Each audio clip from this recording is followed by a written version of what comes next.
If your baby or toddler only wants one parent, like only mommy or only daddy, this video is for you, because a lot of times we know the scenario.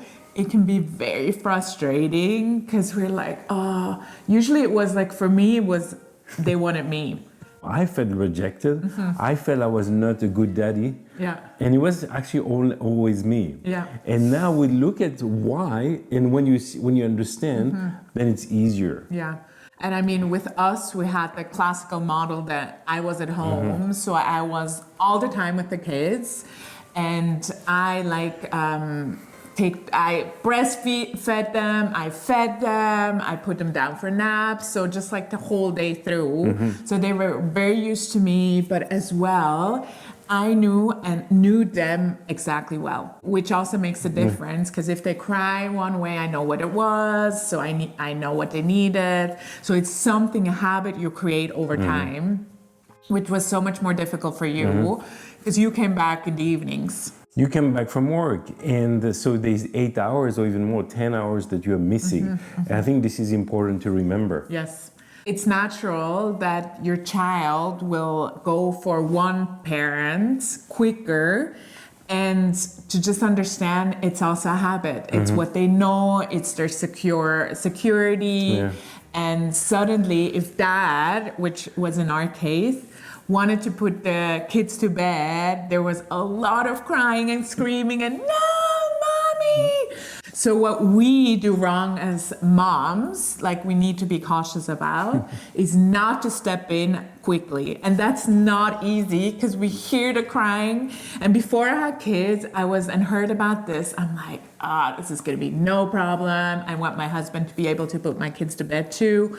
But as soon as it's you and your baby and it's screaming and you know exactly what to do for them not to scream anymore, you are tempted to just be like, okay, I'll do it because it will be quicker. And it is quicker. It is quicker. And the tendency for the man, or at least for me, was to give up too quickly. Yeah. You know, oh, he's crying, and you see this very often. Oh, he's crying, just take it. Yeah. So we never learn to actually go with it's kind of a stress. I think what happens is that we don't know what to do. Yeah. It's a stress, and we never learn because we give away that stress instead of going through the experience and getting better at it. Yeah, because if we take the easy route, the child will not be able to connect to the other parent, because we're just like, okay, too much, you take over. Or sometimes it could also be you try a little bit and it doesn't work and you give up. And so what we really encourage you to do, what we did is to take like the majority, or we took, I think, 3 evenings a week where you put our baby to bed. And for me, sometimes you need to see for yourself, what do you need? Maybe you need to go and take a walk. Maybe for me, I was also going into the cellar because I didn't hear anything then. Just like to like take you out of that scenario, to be able to let the dad take over and find his way and his connection with his baby. And I think on my side, there was kind of a balance of connecting to the baby, not giving up too quickly, and then at the same time not to push too much, to be too harsh. Oh, yeah. Because sometimes it really didn't work, and then I had to ask you to come and help. But this fine balance to connect to the child, and very often it's not in one evening, but it's over time. Yeah. I think the bedtime routine was something that I really loved, that I may not have done if you would have not pushed me. And you could say some people do it together. We didn't do it together. It was kind of my thing or your things, depending on the evening. Yeah. But like I would say, if you see there's something that flares up, you see your child goes more to one parent, like my initial reaction usually is to, okay, we need to fix this. Because a lot of times as moms, we could also be like, oh, it's so cute. Yes, and we love it because somehow we feel they like us better and we want to bathe in that too. It's great, but it's not. And sometimes even use against the husband or use against the other one. Yeah, we use sometimes our kids as a shield against our husbands because we know better, and our kid gives us all the attention and all the affection, and it gets like fusional which is very unhealthy for the relationship between mom and child. That's why it's so important that if you have a spouse, to have the man's perspective, because they see the danger in it where we don't see it. So a very courageous question there is to ask your husband too, do you feel that our baby is taking over maybe your role or our role as parents? Do we still have the priorities right, or have we lost connection? And that is a question that is very courageous, because we moms really don't want to hear it, because we don't want to hear the other side, but it is so essential to let the male view, which like makes the whole, the female and the male view, that we both see it, and we can also like respect and receive your advice in that. Before being married, you think it's never going to happen. Yeah. But we've seen Always. more often than not, couples that used to be very much in love, like dependent of each other, like, you know, like doing life together, and suddenly the baby came of destroy. In our case, I have to say this didn't really happen because I think I'm very intentional. You're very I think, intentional as a personality, but I also thought it's never going to happen to us. But you see very quickly it can. And as well, that's why I understand just this feeling as a mom. You feel like sometimes maybe you don't feel fulfilled by your husband fully. So you go to your baby and you create this like unhealthy pattern that goes into toddlerhood, preschool. It can even go into teenager and like adult child.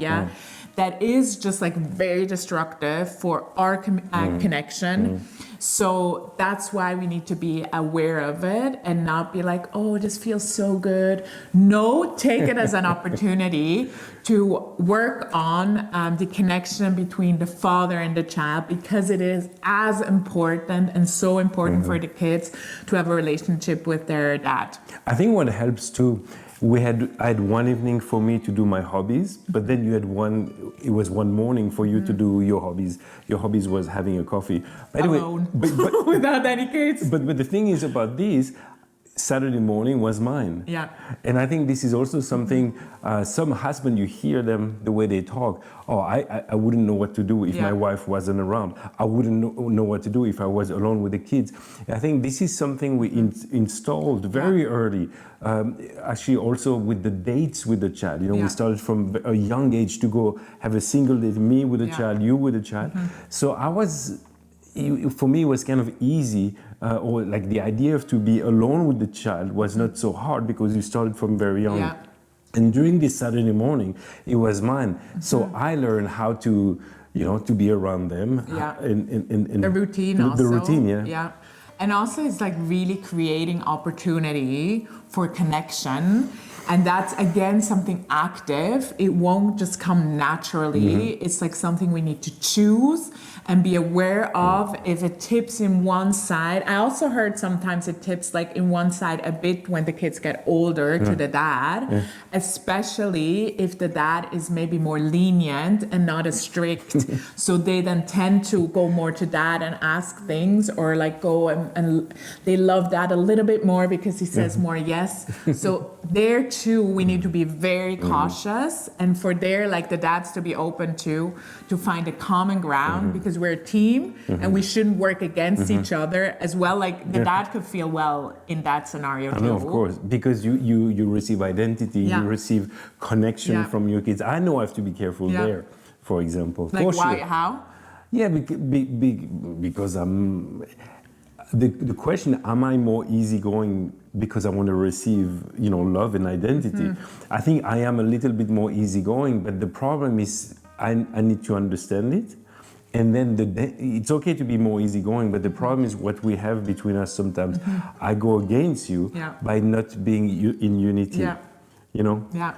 And I think that's another danger that like brings something against us, like as a couple, that doesn't bring connection. Whatever we choose as a couple needs to be in unity. And I understand that as a husband that is not at home most of the time of the day, you don't want to be the strict one when you come home. But as well, what we know is that kids love boundaries. They love that constants and stability through it.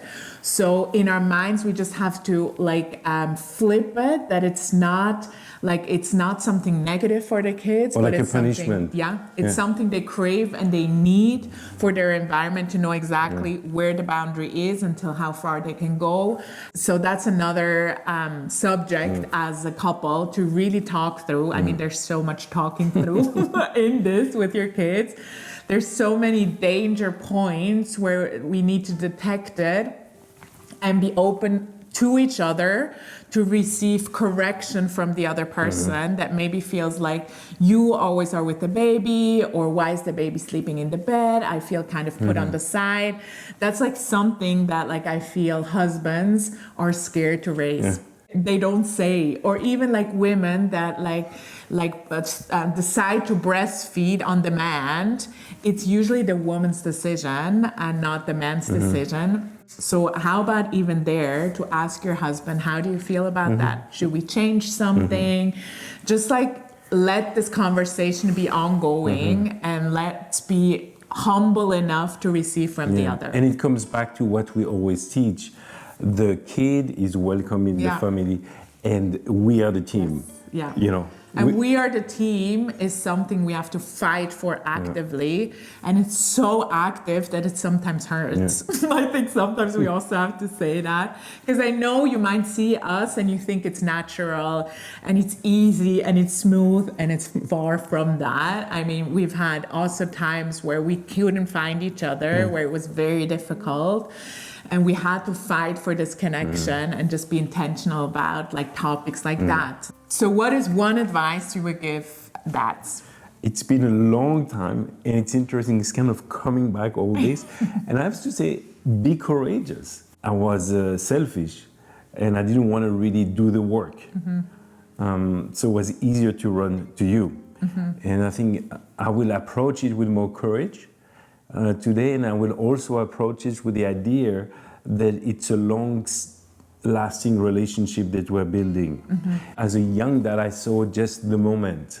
To fix it in the moment. Or the pain of the moment. I didn't really see that there's something more than happening now. Even in the cry, even in the horrible moments. I mean, horrible. No, but you know when there's a tantrum or something it's like this. Difficult, I think there's... Seems horrible. There's a degree of connection. And basically, I don't even remember that I was able to take care of a tantrum. It was always you.